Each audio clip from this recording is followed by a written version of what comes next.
Hi, this is singer Kate Eppers, and you're listening to Citywide Blackout.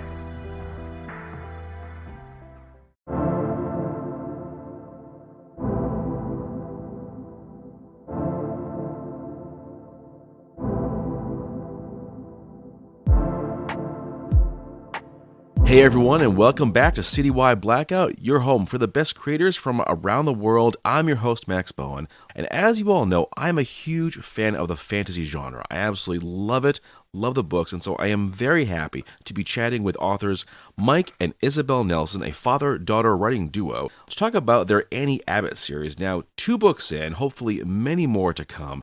Isabelle, Mike, welcome to the show. It's great to have you both here. Thanks for having us. Yeah, thanks for having us. We're excited to be here. All right. So I want to start by just asking about how this happened in the first place. What happened that the two of you said, hey, let's write a book together? Well, should I tell it or should you, Dad? Oh, yeah, you're the brains of the outfit. Go right ahead. So my before my senior year of college, like during the summer, he had kind of decided that he was going to be done writing because he has a trilogy that's from before. And I said, well, I think you should still do it because it brings you a lot of joy. You should figure something out, but maybe in a different genre for you. And so I told him he should write a children's book because he always wrote stories for me or came up with stories for me and my brothers when we were kids. And so my whole idea was that he was going to write like a children's picture book. And he said, well, why don't you help me out? And I was like, well, I can help come up with like content for a children's picture book. And we found somebody to do artwork and all kinds of stuff. And then it sort of started to morph, and somehow it changed into we are co-authoring a young adult novel that is a fantasy series instead of what my idea had been in the first place. It always changes, right? It never ends the way you think it's going to. Right. Yeah. It's kind of like life itself. Exactly. You make your plans, then real life happens, and whoops, out the window it goes. So how does it work with the two of you writing together? You take that one. First of all, I didn't have a clue what I should write about or what I should do. And what Isabelle finally said was, look, Dad, why don't you just write about us? And I said, I don't understand. And she said, well, every year during the school year sometime, you've always taken me out of school for 10 days or 2 weeks, and we've gone on an adventure. And we have. I mean, ever since she was, about 8 years old, Isabelle? 8 or 9? 8 or maybe? 9. We would go to Big Sur, or we would go to the Florida Keys, or we would go to the Apostle Islands, or some place like that. And we would not only have an adventure, but we would learn about what they were. And she said, those were all adventures. Why don't you write about those adventures? And I said, well, I think that sounds kind of boring, how I spent my summer vacation kind of thing. And she said, well, don't just write about it like that. Make it a treasure hunt. Make it about magic. And so we decided that that's what we were going to do. Well, the magic continued to grow and it became legend. And I'm not a terrible writer, but Isabelle is a great researcher. And so Isabelle did the research and I did a lot of the writing, but and then she spell checked and fact checked me. And so that's basically how the team was put together. Isabelle is the brains of the outfit. I'm just the drone. Okay. Then I want to ask next about how similar your characters are with like Annie Abbott, the main character. That's you, Isabelle, I assume, and of course her father is you, Mike. Do these characters bear a lot of resemblance to the two of you? In some ways, yes. So Annie, because she is based off of me at 11, 12, 13 years old, obviously I'm not the same as I was at that age, but she's sort of written from the memory that he has of me and also the memories that I have of me. And like the combination of the two came up with this character but she looks a little bit different than I do. She has like auburn hair. I don't, obviously. She's not as good looking as Isabelle. She has like some similarities physically, but also not. But her personality is very similar. And the father-daughter relationship is also very, very similar to the way that we are.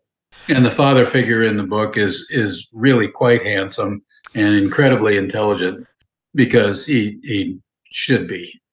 Well, I mean, obviously the father is like the real hero of the story, right? No, absolutely not. No, Annie is everything that there about the book that there is. She's not just the protagonist, but she's also the catalyst for the adventures that happen, and so she drives the story very, very neatly. It turns out that it takes more than one father figure to contain all the energy in one Annie. What are the other father figures? So the other characters that we have are based off of people that we have met or that are very close to us also. And so like Rafe Erickson, he is someone that we met on one of our adventures, actually. And he's not 100% based on that person, but we don't know that person anymore. But he's similar in his personality and demeanor in that way, as well as the captain of the boat. He's someone real that we met on one of our adventures. And so really they're based physically and personality wise on people that we have met before, but may or may not know anymore.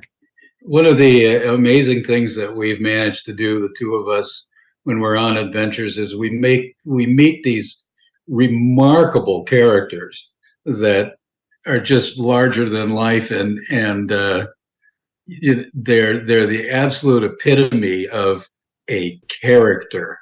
They write themselves into the stories for the most part. Yeah, that boat captain that we met in the Apostle Islands that Gabe is modeled after becomes a mentor of Annie's, but there's no way that you could possibly write this guy any more colorfully than he presented when we met him for the very first time. That was just an awesome experience, just incredible. And we both agreed on like each of the characters that we have, like, oh yeah, this person needs to be in here because they were like a pivotal point in this adventure that we had, or they did something really important that has impacted us thus far. I want to ask about the real life adventures that you two have been on over the years. Any adventures that really are your favorites? I think my favorite was either to the Apostle Islands when we went. That was when I was like 10, I believe. And we've since gone back a couple times because, one, it was like my favorite thing. But there's a lot of like, I really love the North Woods. That's like one of my favorite places in the world. And it's up there in the woods, and it feels like a different world, kind of. And it's very magical. And you can sort of feel the stories that the land is able to tell and that the lake is able to tell. And we experienced a lot of those while we were up there, which I really enjoyed. And then I loved when we went to Big Sur too. That was an amazing experience, driving Highway 1 up from San Diego all the way to San Francisco. That was amazing too. Is for me, truthfully, especially nowadays that Isabelle has grown up and moved away, I don't get to pinch hit very often. And so any adventure that I got to have with Isabelle was great. But what we discovered on these trips was that there are all these legends that surround these areas. And the legends themselves are magical. You know, they're stories that have been carried down through the ages and everything else. And to take those kinds of legends and put them to paper, but then put us in the story so that magic happens all around you and paints the scene for you. pretty exciting, actually. So it's more like we're recounting something rather than making something up. That's so cool. So these adventures wound up getting kind of woven into your stories. Hmm. Excellent. Absolutely. But So yeah. we added a lot of magic, and we added a lot of characters. As you might already know, there's witches, there's druids, there's elves and fairies, and evildoers and good doers, and all those other things, which flesh the whole story out, make it very three-dimensional. Yeah, yeah. Mhm. I want to ask next about the world building. 'Cause I know for fantasy that can take a long time because you're creating new races, new languages, new everythings. What went into doing that? And was it a while before you could actually start writing the book? So we did a lot of research. As we had said before, like on the adventures that we went on, the reason he was able to take me out of school for some of these was because we had to prove that it was educational. And so I would come back to school and I would give like a report on where I went and what I did. And so I had to like learn things along the way. And as for him and my mother, to get her to let me go too, it was a case on her part that like he had to make sure that I did some like research and did some writing and reading, which reading wasn't a problem for me when I was a kid. I would read all the time. So a lot of the research was already like the foundation was already laid because I had done it when I was a kid when we went, about the legends of the land that we had gone to, or facts about the land, things we already knew from going to museums or from meeting people that were talking about it. And then I started researching later on also as we were writing the book. And I would send him facts and then he would write stuff about it to help build the world. And really, we were just painting the scene of places we had already been before. So creating the actual world wasn't that difficult as far as like setting, and place. Characters, he can speak a little more to that because he helped create the characters. But as we had said before, a lot of them are based on the personality of people that we had met before too. And so they, character and setting was already kind of set up for us, at least in terms of foundation. And then language wise, that's all him. He did a lot of that. Well, the common theme through the whole book is that see the magic in all the things that surround you. You know, life itself is magical. And as soon as you start recognizing that that everything around you, the trees, the bushes, the cat, and Mm-hmm. all these other things are actually magical beings, you can slip into that in your own way. The more magical things you see, the more magical you yourself become. And so placing yourself in this, everybody meets people that, you meet somebody that lives down the street that doesn't want you to walk on his lawn, and he's very curmudgeonly, and he has every aspect of being like a dwarf. And then you have, a young girl, for instance, who's sprightly and full of life and bouncy and everything else. And if she's not elf, I don't know what is. And so you can take these characters that create themselves and now make them characters of substance who can wield magic at the tip of their fingers, and the adventure creates itself. So it was fun to do that, but it was also fun to do it, of course, with Isabelle because she's got such a great imagination. Isabel, I'm curious if fantasy has been a big part of your life growing up. Yeah, so I had mentioned before that I was a big reader when I was a kid. And my parents and I started reading before bed, like chapter books before bed when I was in kindergarten. And we would read them together. And yeah, I already read before kindergarten. That was very, both my parents were big readers. My mom stayed at home with me. She ran a daycare preschool type thing out of our house. And so she was very good about making sure that I already read at that point. And so we read together. Then in first, second grade, I started kind of branching out on my own. And then by third grade, I was reading full length chapter books, that were much higher than my grade level. on my own. And my dad and I really got into a series together when I was in about 4th grade that was called the Fablehaven series. And I was obsessed. There were 700-page books, and I read all of them within about 5 months. And I think there's 7 books. I read all of them, and I read them like 2 or 3 times also. And he was interested, and so we read them together. My mom read one, so we could all talk about it. We read the Harry Potter series together. Fantasy has always been like one of my favorites. I read Percy Jackson. I read all of the stereotypical ones, and then other ones that I would find in the library. I was at the library all the time, and I would read fantasy books for young adults. I would read fantasy books for adults. It didn't really matter. That's kind of just like the genre that I gravitated towards.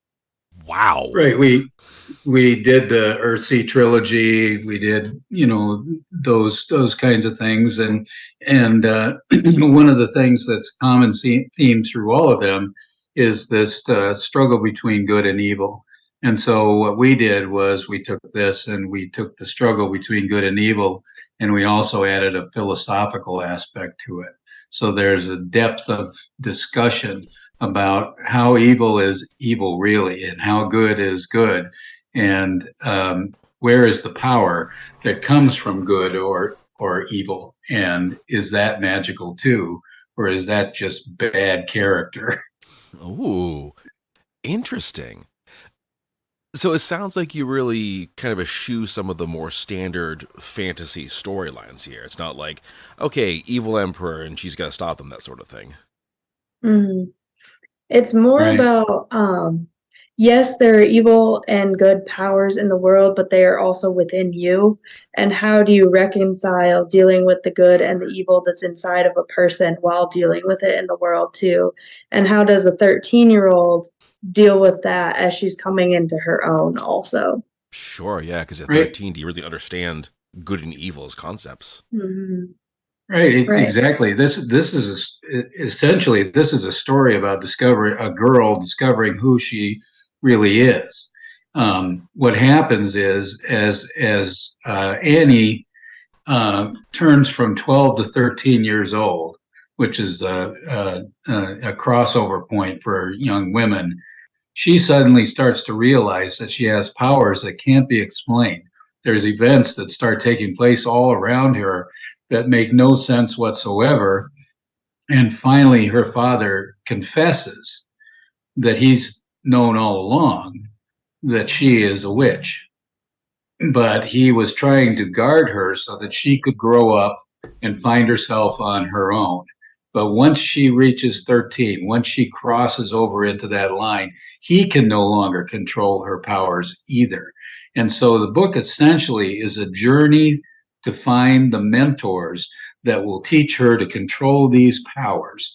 And it's a treasure hunt in a way, because at the end of the rainbow, at the end of what they're seeking, is the books of wisdom, and the ability to open the books is only is within her power and no one else. And so there are people that gravitate to her to help her become who she is, to help her recognize what it is. It's not just about the power; it's actually about a young girl discovering that she is actually Annie. So is Annie the traditional fantasy hero, or is she a little more complicated? Both yes and no. I think there's a certain aspect where young girl or young heroine becoming of age and like gaining all of this new power and all these new like things about herself, that's sort of a stereotypical yes. But also Annie is dealing with one, the good side of her, and battling against the evil side of her and trying not to give in to that evil that is within, and choosing the good over and over and over again, even though it's really, really hard. And I don't think that's necessarily stereotypical. We don't see that so much in fantasy novels, where it's like an internal conflict as well as external conflict. There's sometimes a few mentions of it, but it's not a struggle throughout the entire storyline. right? One of the things that they realize is that Annie has the ability to go either way. She can use her power for good, but there's also an aspect within her that would want her to use her powers for evil. And this discovery of her own character is the thing that she has to choose. And there are times when the decision is not black and white, it's gray. Does Annie slip up? Does she have moments where she maybe leans more towards the dark side? Absolutely, she does. She's constantly tested, not just by those that are evildoers. She's constantly tested by things that are beyond aggravating, that are that would foster in a 13-year-old girl a temper tantrum. And when that temper tantrum comes out, if you have that kind of magical ability, you don't just stomp your feet. You explode into full-blown thunder and lightning. And so these are all things that she needs to learn. She tries to learn to do, and through it all, her dad is there with her, as is her best friend Allegra, who is a witch also, and they try to sort of pad the experience for her so it isn't too bad. But in the end, she has to decide herself. I think also it's important to realize that in addition to the struggles that she's dealing with in her life, she's still dealing with the struggles that any 13-year-old faces too, and facing these new insecurities and new hormones and all kinds of stuff. And so she has all of this added pressure on top of it. So really, it's a testament to like what it is like for a young adult to be experiencing all of these things and then have all this extra stress added on top of it, and what it can do to a person's mindset, especially if they don't have guides to help them along the way, which is really another testament to people in our lives, because my parents weren't the only people that guided me through life. I had lots of different mentors, and like they always said, it takes a village to raise a kid, and my parents did a really great job of finding a really good village to help with me, as did Annie's father in the book. See, I'm blushing. Aw. One of the things that she, about halfway through the first book, she discovers that she's a changeling and that she can morph. The morph that she usually takes is that of a raven. And it becomes a form of escape and another form of power, because she can travel incognito. She can observe things where she doesn't have to be present for it, and that marks her coming of age. When she turns 13, she suddenly is able to make this transition into a more ethereal form. Wow. Very cool. What would you say is the role of magic in the story? Because I know in a lot of cases it's just the Deus Ex Machina that just solves every problem. And go ahead, Iz. I think personally, to me in this story, it seems like a power that you have, but you have to be careful to what extent you use that, because magic can't fix everything. It's a tool to use. It's not a perfect fix. It's not a band-aid for something. It's you have to learn how to use it and how to control it and to use it properly.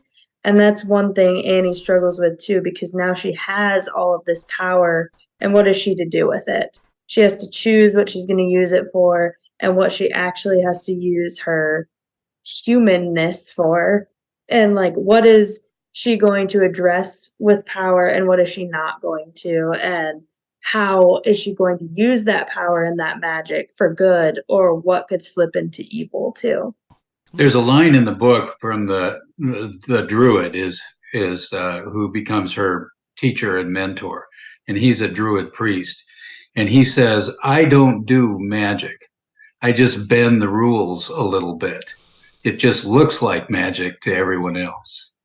I like that line. I really do. Okay, Mike, question for you. Now, as was mentioned earlier, this is not your first foray into writing. You have your Emmett Casey Chronicles crime trilogy. I'm curious as to what kind of got you into writing, and then as a follow-up, what was it like to pivot from a crime thriller to a fantasy story? Well, that's a subject of a whole new interview. Right. Basically, the explanation is pretty easy. I practiced medicine. I was a physician for almost 40 years. At that time, I was forced into retirement and didn't really have. I had a health issue, and I had to retire. And I was sitting. I hadn't prepared myself for that. I hadn't prepared myself for the idle hours that were going to be created by not going to the office anymore. And what I started to think about was what my father did to me. My father was not a very good communicator, and he was a tail gunner and a B-17 bomber during World War II. So he was an incredibly heroic figure. Life expectancy of a tail gunner was about 5 missions, and he flew 26. And he wouldn't talk about it. But at the end of his life, once he retired, he gave me his diary that he had kept of every mission that he flew. And it's a hair-raising account. It would be very simple. It would be like January 17th, 1943. Came in on a dead stick. Landing gear wouldn't go down. Lost both waist gunners. We go again tomorrow. That kind of thing. And so I started thinking, I've had a kind of an interesting life. Maybe I should write some of this stuff down so my kids think more of me than they probably should. And so I started writing these small accounts of little stories, little vignettes of things that had happened to me over the years before they came along, mostly. And I had a friend who said, "What are you spending all this time writing for?" And I said, "Well, I'm just writing this stuff down for my kids." And she said, "Well, let me read some of it." So she did read it. She said, you gotta stretch this out. You gotta put these together and make it linear, because this is a great story. So I took the guy who was essentially me, my life experiences, and made him into an anti-hero, made him into somewhat of a negative being that tries to find redemption. And one story became two stories became three, and Emmett Casey was born. And I bear very little resemblance to him whatsoever, because he was smart, good-looking, intelligent, and a horrible criminal. Right, Iz? Right. Sorry, I was just yelling at my cat off camera. So a normal pastime for any cat owner is yelling at the cat. Right. Oh, wow. So now I did see that this is a trilogy. Is that the end of the series, or do you think you'll be doing more? A lot of people have said that the first 3 are really good, but there's a hole in the story, and there should be one more story. I haven't really made up my mind yet, because the trouble right now is that the Annie series ends in a cliffhanger. There's a spoiler alert. I probably shouldn't. Nah, that will just make us want to read, because we want to know what the cliffhanger is. Yeah, well, I'm not going to tell you that. Exactly, as you well shouldn't. So, what was like going from like adult crime thriller to young adult fantasy story? Oh, well, the first 3 books were a little bit easier to write, because no matter how I wrote it, I was there at the situations that I wrote about in those books. So even though I can't attest to the criminal behavior, I would never do that. The place, the setting, the time, and historical significance of it all were things that I witnessed myself personally. So I could put myself in the scene and create the scene because I saw it myself. And that made the writing, then all I had to do was create the narrative, because I already had the scenery. But in this new thing, this was a completely new thing altogether, because this was total fantasy. And the only fantasy that I'd had up until that time was I was a legend in my own mind. there's no limits on how fantastic you can make it when you're talking about magic and when you're talking about fantastical magical creatures and things like that. And so the challenge there was to not create too much hyperbole, make them believable characters, make it amusing, make it worth reading. And so the way that I write, I write a story that I think is going to be interesting for me. And if it's interesting for me, if it makes me cry, if it makes me, get excited, if it makes me sweat, then I wrote it right. And that it makes for a good canvas to paint on if you're talking about fantasy. So I was able to make the transition. In fact, when Isabelle and I started the first book, we wrote the first book, and the first book from start to finish to published, 4 months. Jeez, that's really good. Wow. Yeah, it was just incredibly easy to write because, for one, I had her who was giving moral support and doing all the research and everything. And the nice thing is, of course, I get to spend time with Isabelle. And so the more I wrote, the more we wrote, the more we worked on it, the more time I got to spend with Isabelle. So there was a great motivation there to just write a story that she would be interested enough to read along with me. That's really wonderful. Isabelle, I want to ask about you as a writer. How do you think you've kind of grown between these two books? So my degree in college I was double major in English and then in secondary education, and then I had a minor in English as a second language. And so a lot of my time in college was spent writing. And before my senior year, I hadn't really written too much other than like papers for school. I had dabbled in a little bit of poetry, but not really. And so as we started writing, I was in my English senior capstone class also, and I had to write a 40-page research paper in addition to my other classes and things. And so I got really into research at that point and saw like the power that research has and all the things that you can find out. And that really helped in writing the book also, because I was doing so much research for the book and for my own project as well, or for my other project, I should say. And so that really helped, and I kind of noticed new things about it. And then after all of that was done, because we had published by December and my capstone paper was due in December, and I didn't really have many writing projects to work on at that point because we didn't start writing the next book right away.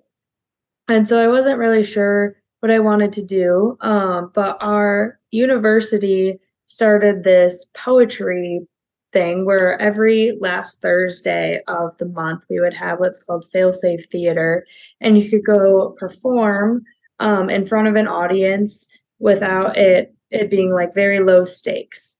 So you could write poetry, you could perform songs, you could do whatever. And I was very close to one of my English professors, and I had dabbled in poetry before, and I started taking more, not classes with her, but I would go to her office hours and have her teach me things about writing poetry. And she would give me prompts and I would do things like that. And I started to get really into it. And I've since published 3 poems in my school's journal. And also my dad and I, our next project is we're working on a poetry book also. And so I've sort of morphed from writing narratives into more poetry, but I still write narratives occasionally and turn them into poetry. It just kind of depends. So my style has very much changed. All right. So we're coming down to the end of the conversation, but a few more questions before we go. Now, I read that a few months ago you got to take part in, and I've never been to this event, so I don't know anything about it, but the CastleChaos MultiCon. That sounds really epic. And of course, this is a big part of being, a fantasy, a science fiction, or a horror writer is going to these kinds of conventions. What was it like to be there, and what were your experiences? That was a hoot. I got to tell you, if you've ever been to one of these Comic-Con things and that sort of thing, I had not.